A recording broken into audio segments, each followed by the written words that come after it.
let's go ahead and talk about Florida, as well as Tampa.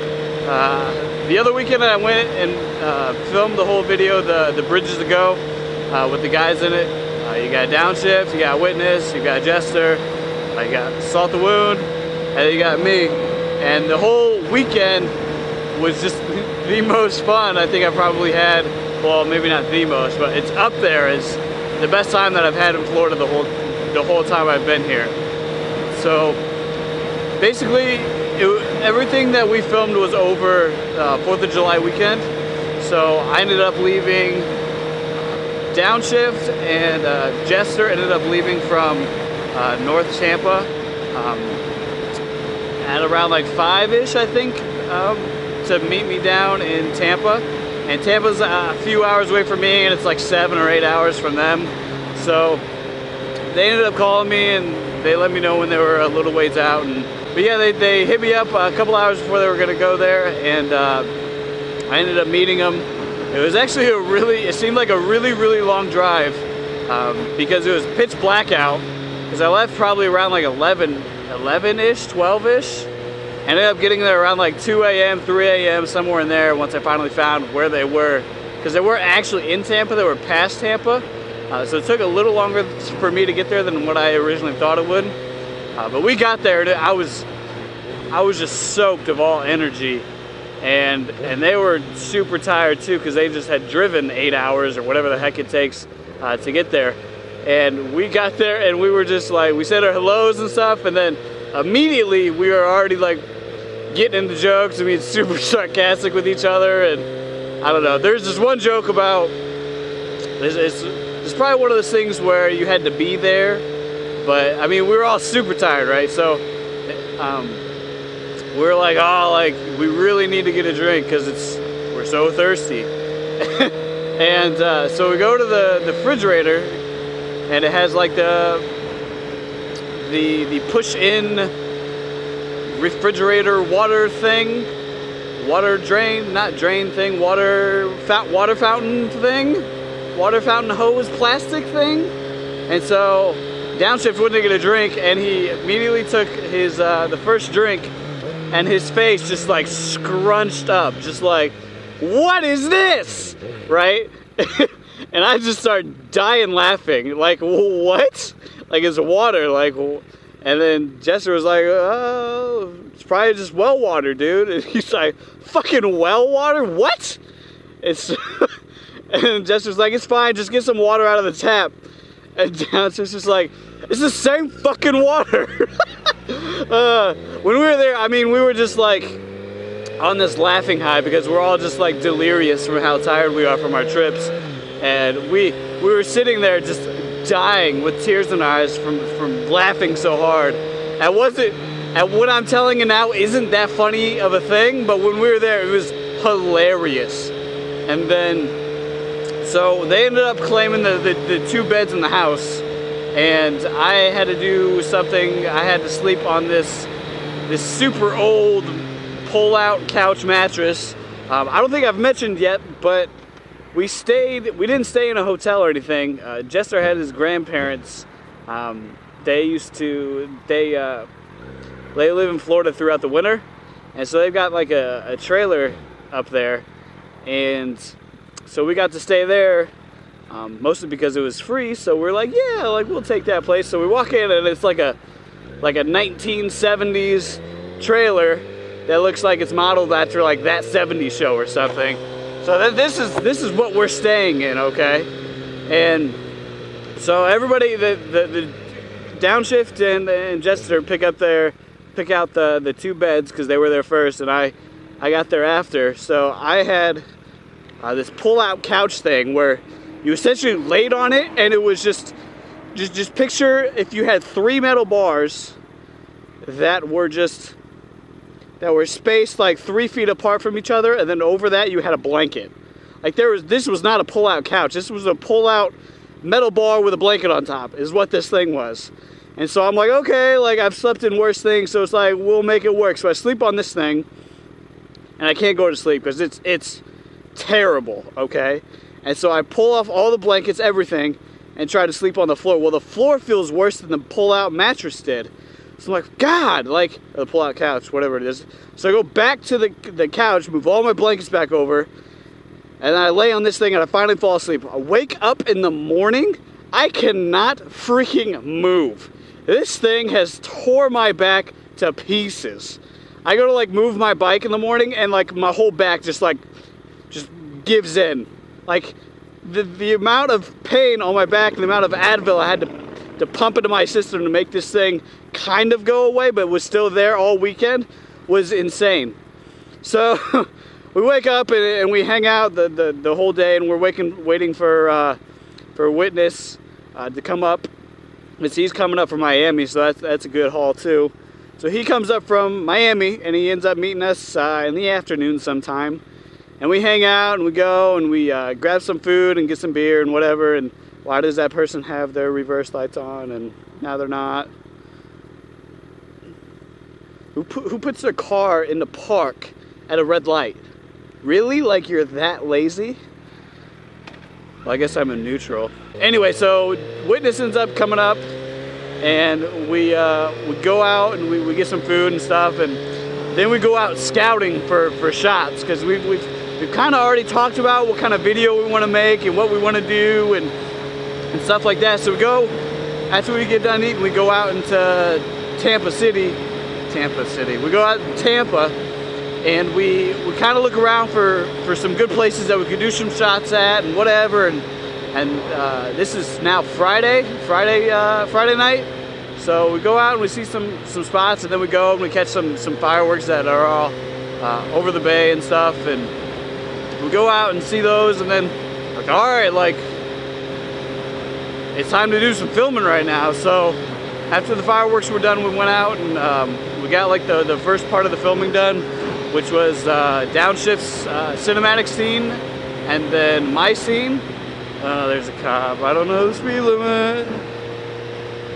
It's not a cop. It's a wannabe cop. We get Downshift's part done, and then we go and look for a good place for my stuff, and we find it, and then I'm like, all right, Downshift, like, are you ready to film my part? And he's like, well, I mean, how about you just like film everything? I'm like, I'm all right with that. So we put Jester into, he was like the closest one to my body frame, I guess.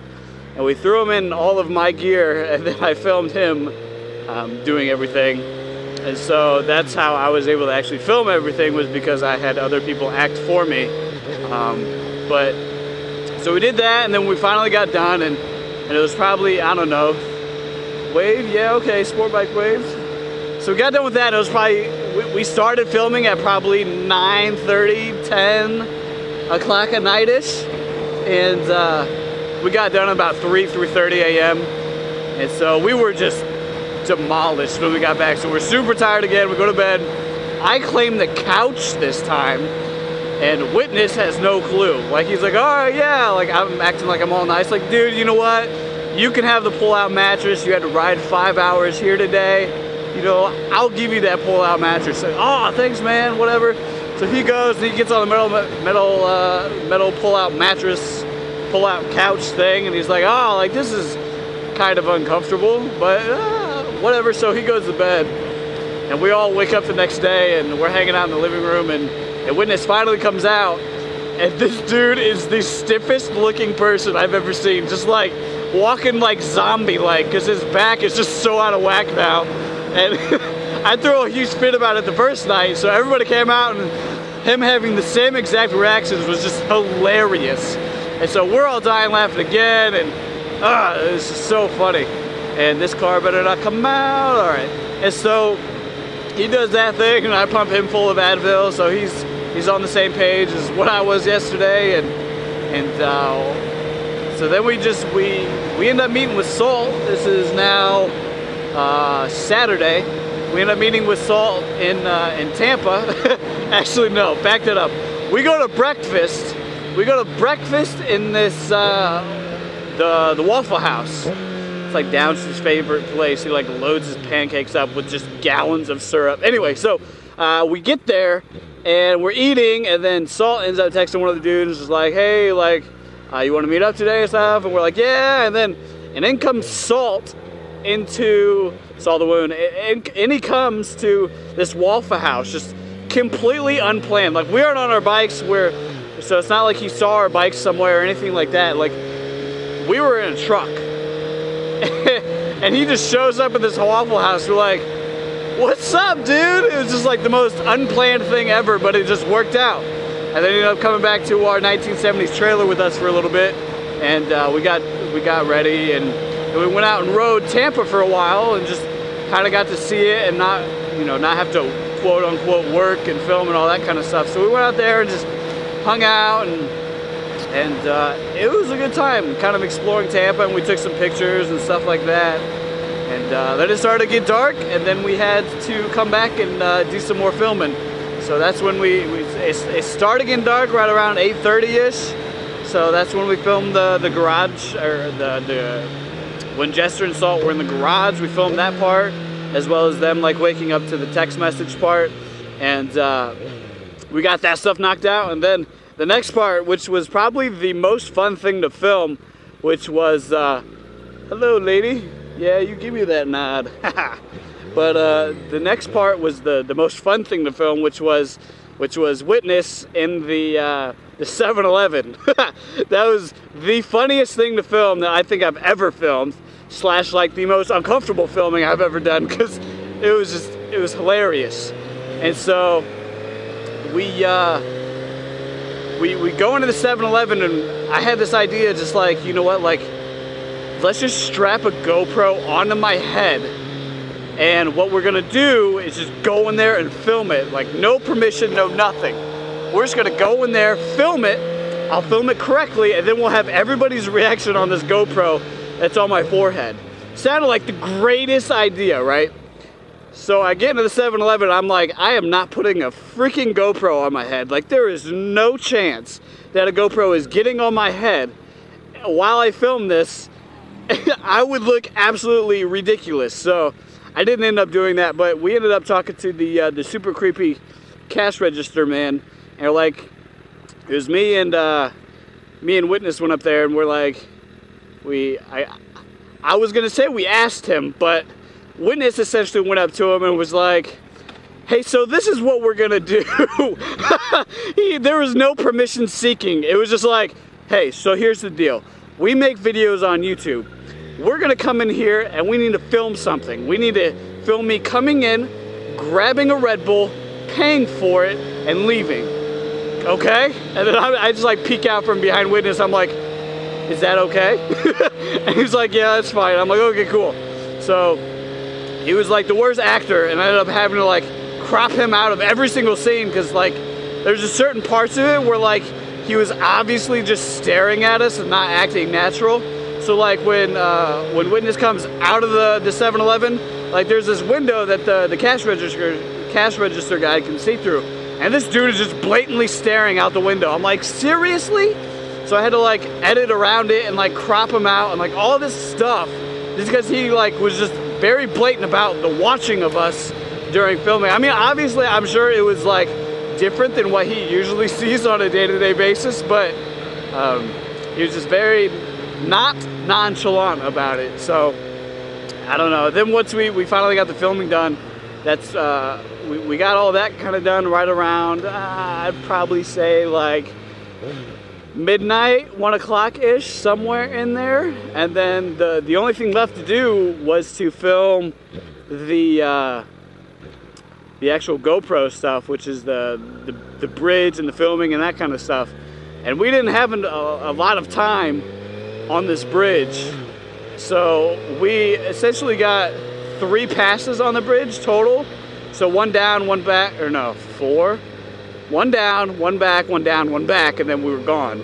So we had to like, there was only so much footage we could get with the amount of GoPros that we had. And so, I mean, I would have really liked to made like an official like ending to that video, but like there just wasn't enough footage to make an ending out of anything. So I ended up cutting it just like with the song and the sync of it and that kind of stuff. But overall, it was the most fun video I've ever filmed, ever.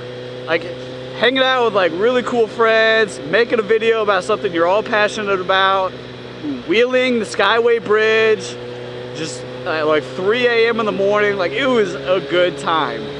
So, I mean, everybody sees that video and like a lot of comments are like, oh, do more of these, yada yada. Oh my God, I am sorry, but you will not see another one of these kind of videos for like 2 years. Straight up, honestly, you won't see one. One, it took probably 17 hours to film, and probably took, I don't know, anywhere from like 16 to 20 hours to actually edit. All of that you saw took 40 hours to do. And I think I made $17 on it. All honestly, $17. I mean, the YouTube thing, people are, oh, they're doing it for money, whatever. All of 40 hours, I made $17. So you do the math on what I made per hour, and then you add in expenses, traveling to Tampa, dude, taking a loss. But I mean, I would do it again if like all the resources that I had at that time were available to me. But I mean, after I move back to Illinois, I'm not going to be around these people anymore. There is one person up in Illinois that I might be able to team up with to do something, but nothing like what you saw with the Bridges Ago. So, hope you liked it, because it's going to be a while till you see something that cinematic again, because that's about as cinematic-y as I can get. But anyway, we end up going to sleep, and we wake up Sunday, and downshift heads out really early. And Jester stays behind because he wants to hang out another day. So I hung out with them. I was thinking about going back in the morning, but I'm like, I don't know. And then Jester's like, hey dude, like there's rain over I-4, like you're just gonna run into rain. I'm like, all right, like I'll wait a little bit. So we go out and get some lunch, and then I'm like, hey, is it looking clear yet? He's like, it looks like there's another system going through right now. I'm like, all right, I'll wait a little longer. So now it's getting to like 4 o'clock, and I'm like, all right, dude, so is it like, has it passed it? He's like, oh no, there's this huge system over it now. I'm like, are you kidding me? Really? So by the time I end up leaving, it's like 9 o'clock at night on a Sunday, works on Monday, it's pitch black out, pouring rain. It was the worst trip back that I have ever experienced. It was just because you had, first of all, you had July 4th traffic, your July 4th weekend traffic, and then you had all this raining, which made everybody slow down, and then you had like limited visibility, and you're on a motorcycle. It's like a recipe for disaster. So I ended up actually, instead of like having my brights on the whole time, I just rode like incognito. I turned my low beams on, just had those on, and I just went like 20 miles an hour faster than all the traffic, and just cruised in and out of people, because I didn't want me to stick next to somebody and then them just not see me. So I ended up just, we're gonna go up here. I ended up just riding all incognito, and ended up working out, but I don't know. I got back and I was soaking wet, and it was amazing. It was well worth the weekend though, I'll say that. I just need to buy a truck so I can just trailer my bike around, because that would be a lot easier. But anyway, that's the story of how the filming took place. Oh yeah, Jester doesn't know how to ride motorcycles. I'm gonna input some clips about him trying to ride a motorcycle, because he doesn't know how.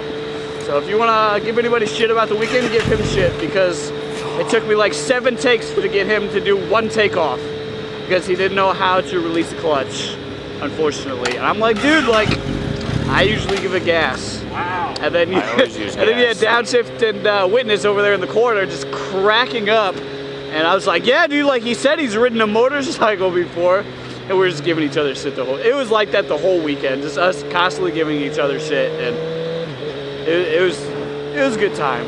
Anyway, so that's the story of how that filming happened, and what the whole weekend was like, and it was a really good time. Hopefully, you know, I get to do something like that again in the future with those guys, but I mean, until then, I mean, I had a really good time. So anyways, that's all I've got for today. This is probably like a 30-minute video.